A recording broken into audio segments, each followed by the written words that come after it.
Vou passar a palavra ao secretário, né, para trazer suas considerações, por causa do avançado também do nosso horário. Obrigado, desembargador. Deputada Marta Rocha, quero dizer que o desafio é falar depois da senhora, viu? Esse é o grande desafio. Bom dia a todos, bom dia. Bom, queria rapidamente agradecer a todo mundo da mesa, o nosso querido Frederico Praz, parabéns aí pela organização do evento, ao desembargador, Marcos Alcino, doutora Fernanda, secretária municipal, doutor Marcos Leal. Queria agradecer também aqui a presença do Alexandre Martins, além de um estudioso aí da região metropolitana, de uma pessoa que entende muito do município do Rio, também da Polícia Militar, representando a Polícia Militar do Estado do Rio de Janeiro. Bom, o governador, quando assumiu, uma das promessas de campanha era realmente priorizar e atender os municípios e estar mais próximo da realidade municipal. Eu sou um entusiasta do movimento municipalista, eu acredito que... eu sempre falo que o problema acontece sempre no município. Então, a gente esquecer de olhar e entender qual é a necessidade do município no desenvolvimento de qualquer política pública no Estado beira o absurdo. Então, a criação dessa secretaria é um reflexo e uma sinalização de que, e está muito em linha com o tema aqui hoje, da cooperação e do planejamento do governo na região metropolitana. A Secretaria das Cidades ela já existe em diversos outros estados com sucesso, e a gente, nesse processo de estruturá-la, espera repetir bons exemplos de outros estados. A gente ficou com a responsabilidade, além da integração regional, esse processo de ouvir e se aproximar dos municípios, principalmente do interior, com a ideia de interiorizar o governo do Estado.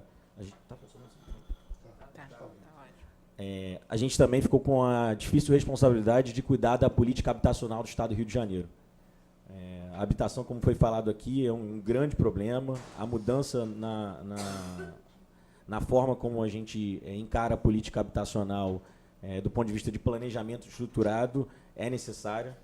Concordo plenamente com o doutor Marcos quando ele falou sobre como a política habitacional de interesse social contribuiu para o espraiamento da região urbana no Estado do Rio de Janeiro. E a gente sabe que esse espraiamento é um dos grandes responsáveis pelo alto custo da infraestrutura, seja infraestrutura rodoviária, seja infraestrutura de saneamento, fornecimento de água, logística.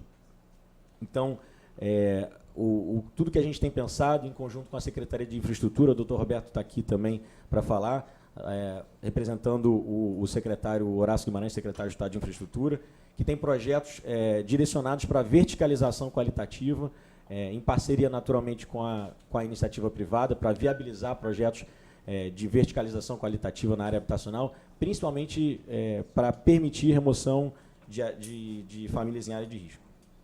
Bom, não tem como falar de qualquer coisa do Estado do Rio de Janeiro sem mencionar a herança que a gente tem, sem mencionar a herança que a gente recebeu, um déficit orçamentário na ordem de 8 milhões, 15 milhões de restos a pagar, o que, na prática, dificulta, se não inviabiliza, qualquer investimento a ser feito no ano de 2019.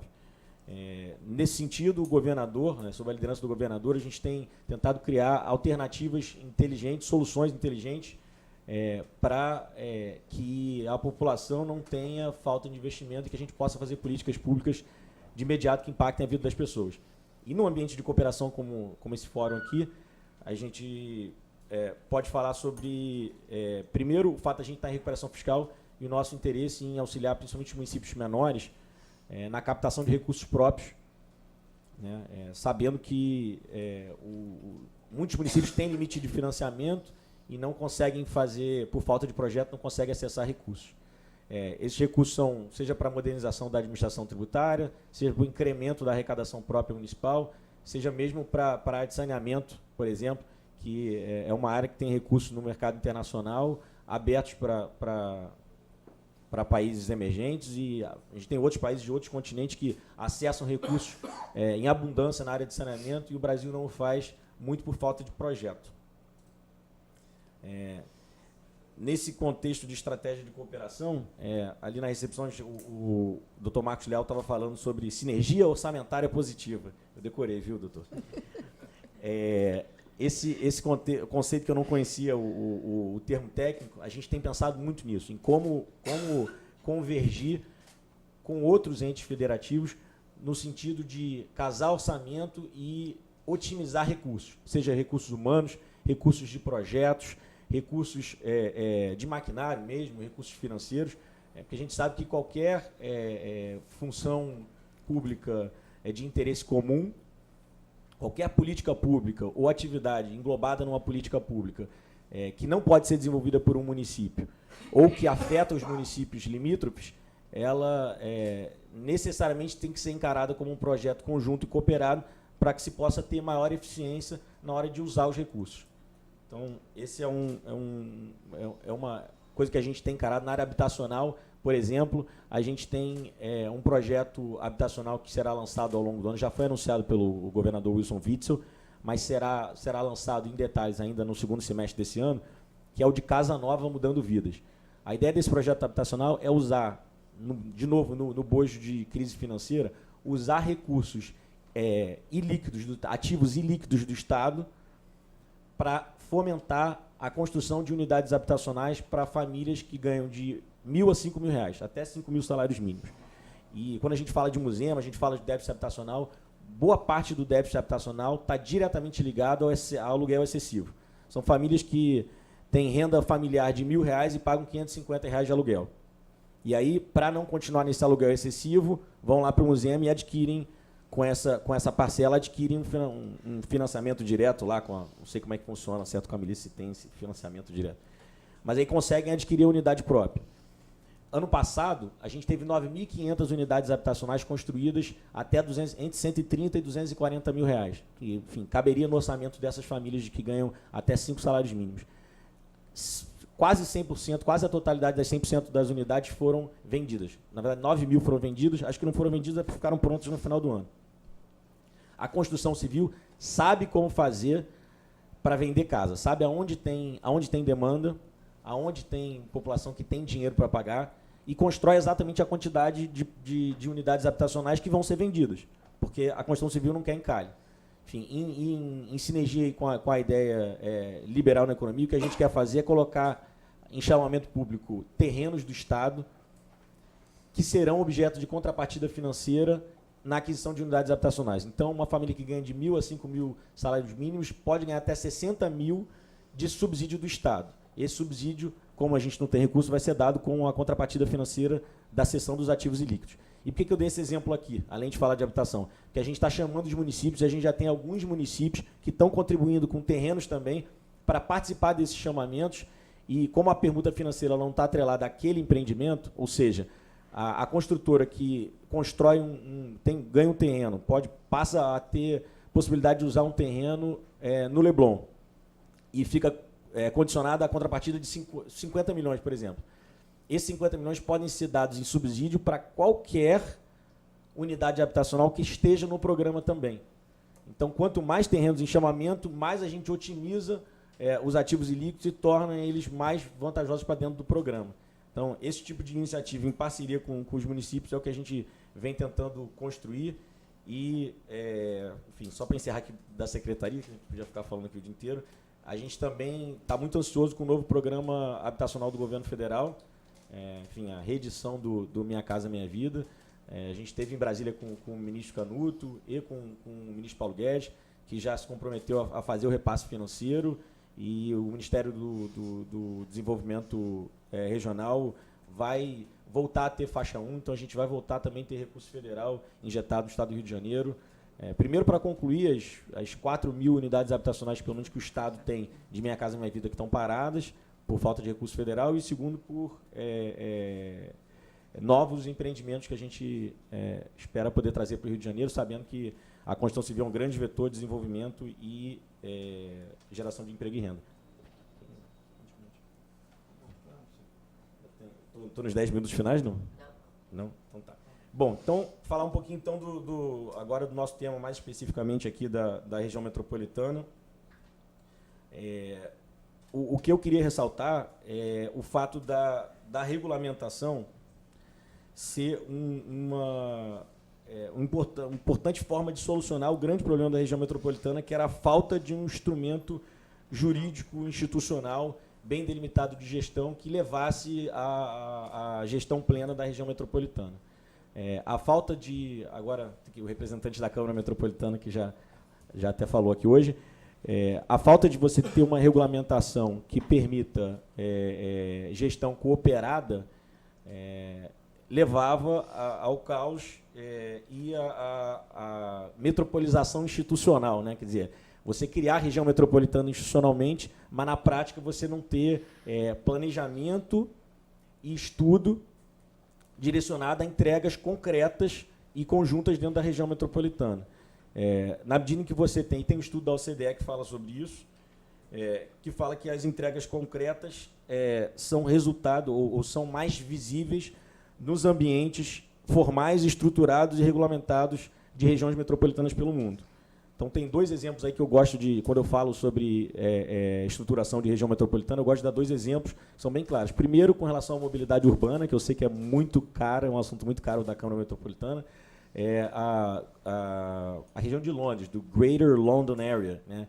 Aquela área de Londres que, na década de 80 e 90, tinha um grande problema de mobilidade urbana e foi resolvido quando foi criado um ente formal unindo aí os 32 distritos lá da GLA. Resolveu-se ali o problema, até com criação de medidas não ortodoxas de pedágio e tal, possibilitou-se resolver o problema da mobilidade urbana naquela região. E um exemplo que eu acho que é mais emblemático para mim, que é o exemplo do fornecimento de água na cidade de Nova York, na grande Nova York. Ali aí o especialista que pode falar de direito ambiental, ali se conseguiu preservar a fronteira, a área de captação de recursos. E hoje Nova York, o que possibilitou que Nova York tivesse o adensamento qualitativo, demográfico que tem hoje. Na história da civilização, e eu aprendi isso há pouco tempo, eu não tinha noção disso.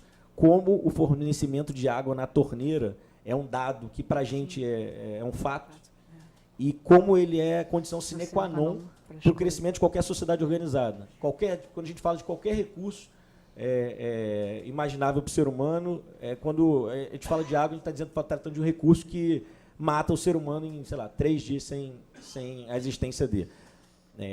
A falta, a escassez de água, mesmo que não para a sobrevivência, também afeta diretamente a dignidade, já que a gente tem utilidade para a água direta. Enfim, não preciso nem escorrer sobre a importância da água.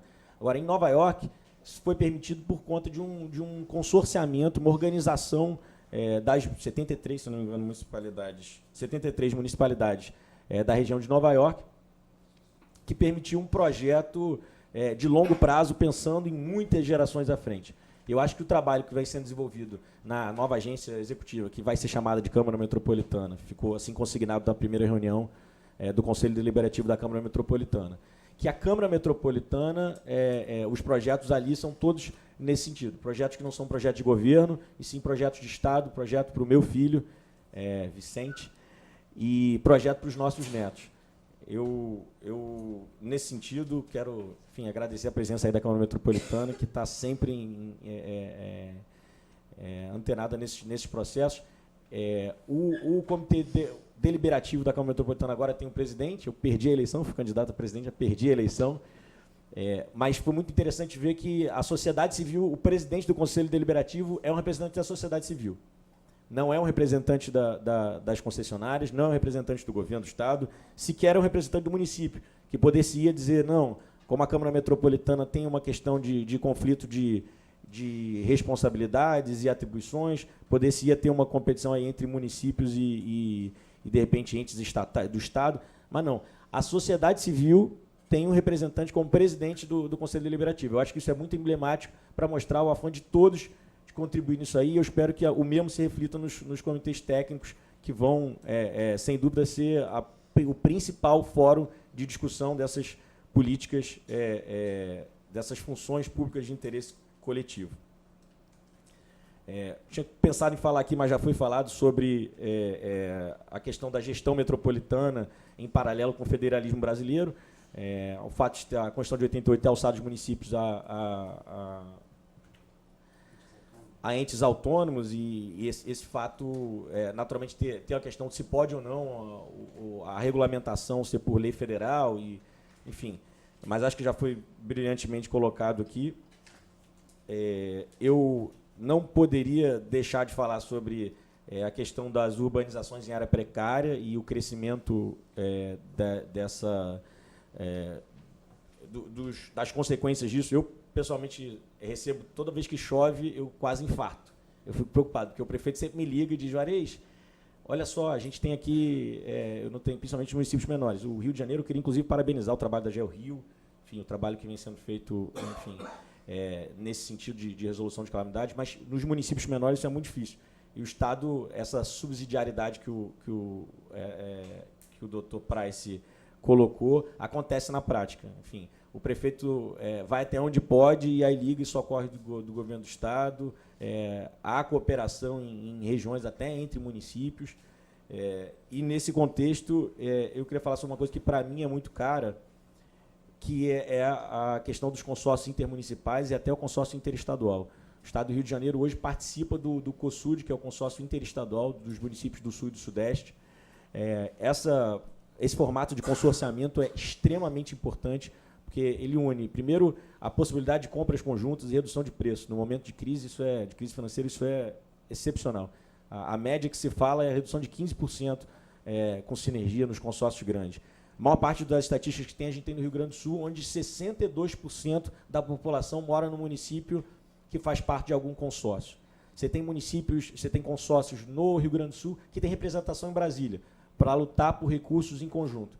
E no governo do Estado a gente tem trabalhado para fomentar isso. A secretaria do secretário Eduardo Lopes, de Agricultura, tem um projeto muito interessante na área da Baixada Fluminense, desenvolvimento do consórcio de agricultura da Baixada e logística. Esse consórcio que se expandiu por todo o arco metropolitano até Guapimirim, é uma população maior do que a população do Uruguai, que mora nesse consórcio. E aí eu vou fazer um paralelo com o que a gente falou aqui da questão da água, dizer que a gente hoje no governo do Estado tem a maior obra da América Latina, em andamento, a maior obra da América Latina de fornecimento de água, que é o Guandu 2, ali na região hidrográfica 2. Você tem projetos grandes e estruturantes também na área de saneamento, sendo desenvolvidos pelo INEA, junto com a Secretaria do Desenvolvimento do Meio Ambiente e com a própria SEDAI. E nesse contexto, o consórcio da Baixada é muito importante, porque quando você qualifica a terra, você, de novo, permite que se evite o espraiamento da zona urbana. A zona urbana do Estado do Rio de Janeiro ela é totalmente desregrada, totalmente descontrolada, e isso faz com que a universalização do saneamento, por exemplo, seja tão cara, tão custosa. Na medida em que você dá qualificação para o produtor rural na Baixada Fluminense, por exemplo, e você tem extensa área rural ainda ali na área de Nova Iguaçu, Seropédica, Queimados, em volta do arco metropolitano, na medida em que você qualifica a zona rural, você aumenta o preço da terra e você, voltando para a história lá, a gente está falando ali da região hidrográfica 2, que é onde tem o Guandu, que é o principal ali conector do Paraíba do Sul, que é quem fornece água para a capital do Rio de Janeiro. Se a gente não valorizar a terra, o produtor rural, enquanto der, pelo menos até que a indústria tenha pujança suficiente para tomar aquilo lá, e aí, eventualmente, no arco metropolitano, por conta do ganho logístico, isso vai acontecer. Mas, se a gente não puder, ao máximo, qualificar a terra do produtor rural, o que vai acontecer é que, mais rápido, a gente vai ter um problema de escassez de água, mais rápido a gente vai ter uma expansão urbana sem infraestrutura de saneamento, com mais dejetos sendo jogados de volta para a Baía de Sepetiba, de volta para o Guandu, que não está preparado para receber isso. Então, é importante estimular isso daí na nossa concepção.